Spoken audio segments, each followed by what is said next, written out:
Good morning, students. Now today we are going to start the lesson number 7. The name of the lesson is Animals Around Us. हमारे आसपास जो भी animals हैं, इससे पहले जो चैप्टर हमने कवर किया था the chapter is 6 plant around us, है ना। प्लांट्स के बारे में हमने पढ़ा था कि किस तरीके से वो रिप्रोडक्शन करते हैं, उनकी ग्रोइंग कैसे होती है। इस चैप्टर में हम सिर्फ एनिमल्स के बारे में पढ़ेंगे, उनके रिप्रोडक्शन फीचर्स के बारे में पढ़ेंगे। So dear children, any living things that in a born life for some times and dies. All living things have the ability to reproduce, यानी कि जितने भी लिविंग थिंग्स होते हैं जिनका जन्म होता है और जो मरते हैं, उनके अंदर एक एबिलिटी होती है रिप्रोड्यूस करने, यानी कि एक नया जीवन देने की। However, the method of reproduction after in the different animal, her animal का एक अलग तरीका होता है रिप्रोड्यूस करने का। तो हम इस चैप्टर में रिप्रोडक्शन ऑफ एनिमल डिटेल में पढ़ेंगे।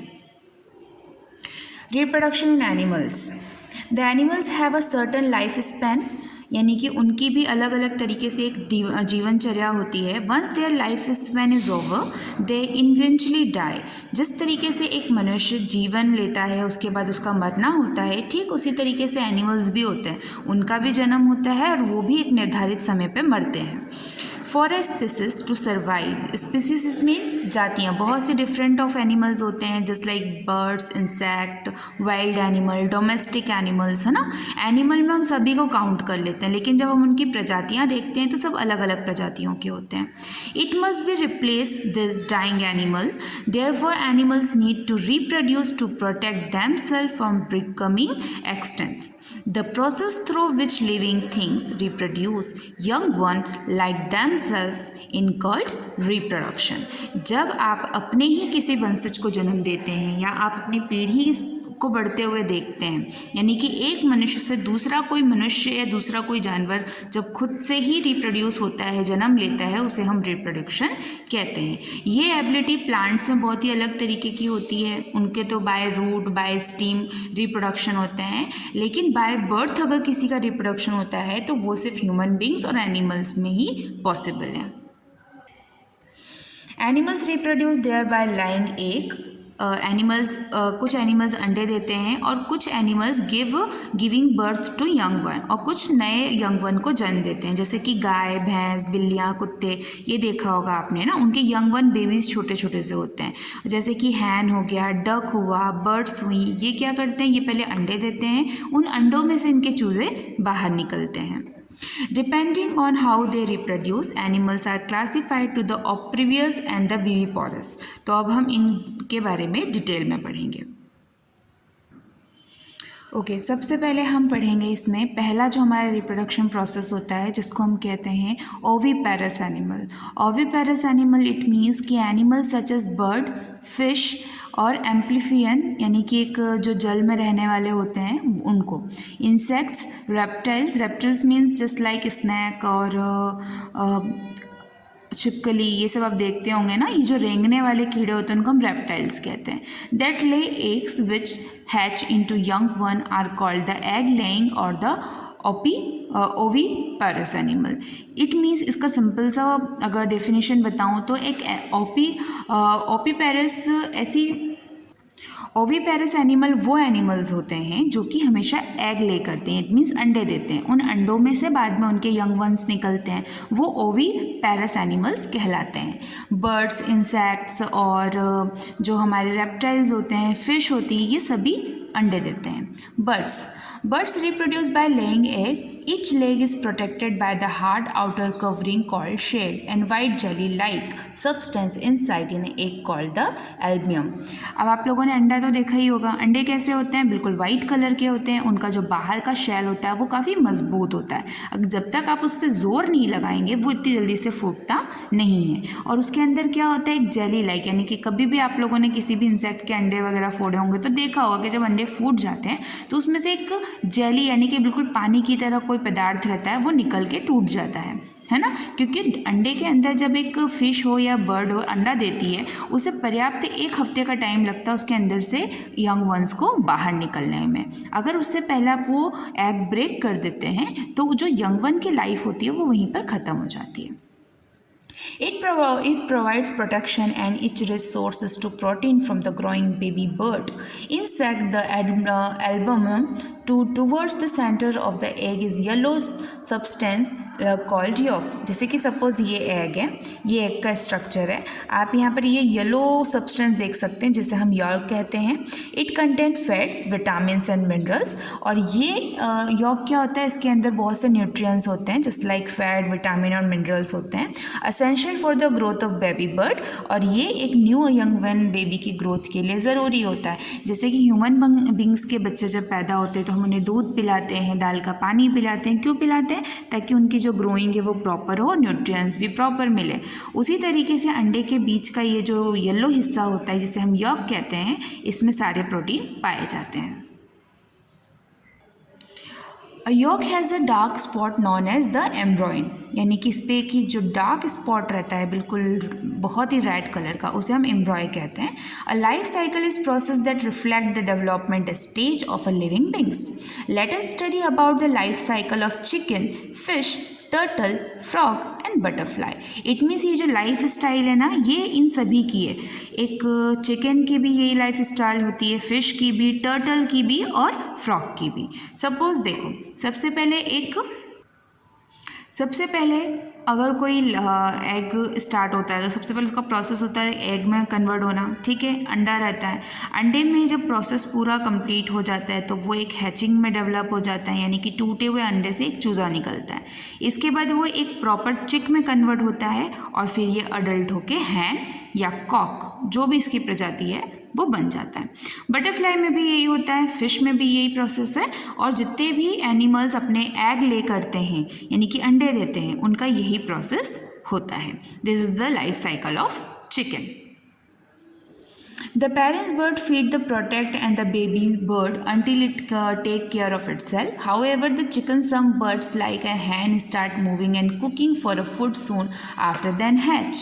कई लोग क्या होते हैं कि स्पेशली जो फिशेस होती हैं और बर्ड्स होते हैं, इनके बच्चों को इतनी जल्दी कोई प्रॉब्लम नहीं होती. क्यों? क्योंकि इनके जो अंडे होते हैं वो खाए नहीं जाते हैं. लेकिन इनके कंपेयर जो हमारे हैन होते हैं, फिश होती हैं, इनके जो बच्चे हैं या इनके जो एग्स होते हैं, उन्हें बहुत जल्दी लोग कुकिंग के लिए यूज़ कर लेते हैं. अब हम पढ़ते हैं फ़िश के बारे में. तो life cycle of fish. A female fish lay a large number of egg at the time in water. यानी कि जो फीमेल फिश होती है, मछली जो होती है, वो एक समय में काफ़ी सारे अंडे देती है. After laying egg the mother fish leave them and they get eventually consume by the bigger fish. और उसमें क्या होता है कि वो अंडे देने के बाद उन्हें छोड़ देती है और धीरे धीरे उन अंडों में से नई फिश जन्म लेती है और वो बड़ी हो जाती है. Out of the 1000 of egg only a few grow. That means only some of them hatch into a fry. ठीक है, इट मीन्स कि एक मछली बहुत सारे अंडे देती है लेकिन उनमें से कुछ अंडे ही जीवित रह पाते हैं.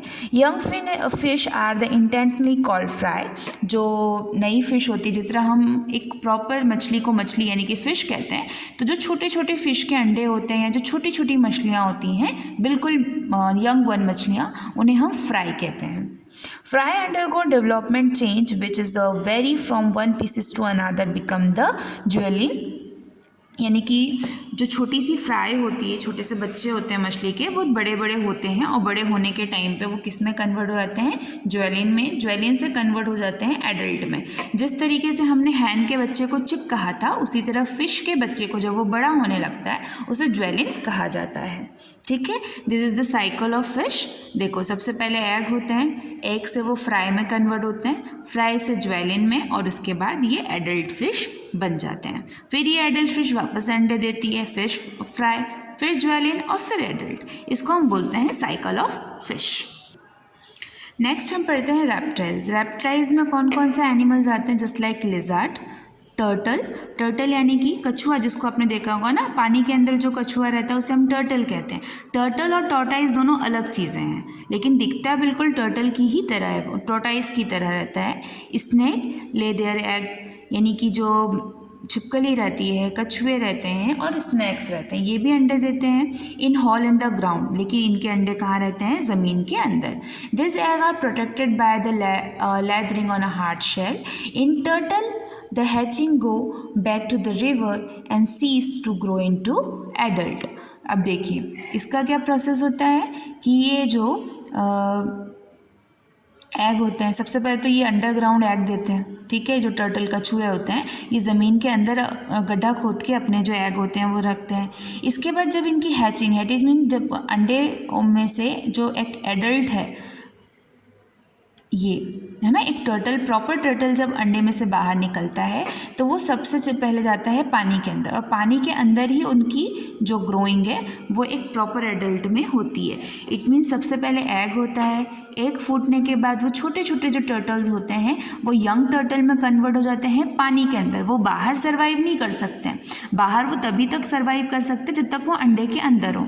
अगर वो अंडे से बाहर आए तो उन्हें पानी की ज़रूरत होती है, और यही कारण होता है कि टर्टल या तो नदी या तो बड़े बड़े जो सागर होते हैं, समुद्र होते हैं, उनके पास जो मिट्टियाँ होती हैं, सैंड होते हैं, वहीं अपने अंडे देते हैं ताकि फूटते हुए अंडे फूटने के तुरंत बाद वो पानी के अंदर आ सकें। और पानी के अंदर रहते रहते उनकी ग्रोइंग ज़्यादा होती है क्योंकि ये ज़्यादा समय तक पानी से बाहर नहीं रह सकते। जो हमारे टॉर्टाइज होते हैं यानी कि बाहर रहने वाले कछुए, वो ज़मीन पर और पानी में दोनों में रह सकते हैं, बट टर्टल ज़्यादा देर ज़मीन पर नहीं रह सकता, उसे अपनी ग्रोइंग के लिए पानी की आवश्यकता पड़ती है। In certain oviparous animals such as hen and fish, the young has a strong resemblance to the parents. However, in the case of other oviparous animals like the amphibians and the butterflies and it means insect, the young do not look like their parents. अब होता ऐसा है कि कुछ ऐसे animals होते हैं जो बड़े होते होते बिल्कुल अपने पेरेंट्स की तरह दिखने लग जाते हैं, जस्ट लाइक हैन यानी कि मुर्गियों के बच्चे, और फिश के बच्चे जैसे जैसे बड़े होते हैं वो बिल्कुल उनकी तरह दिखते हैं, और टर्टल के भी।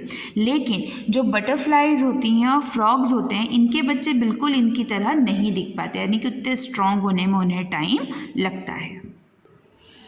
नेक्स्ट पढ़ेंगे हम amphibians. In frog the female lay the large number of egg in water. जो फीमेल फ्रॉग होती है ना, फ्रॉग को हम क्या बोलते हैं, मेढक। तो जो मेढकी होती है वो भी बहुत सारी क्वांटिटी में, यानी कि इनकी कोई क्वांटिटी नहीं होती कि एक अंडे देंगे या 2 अंडे, ये भारी मात्रा में अंडे देते हैं।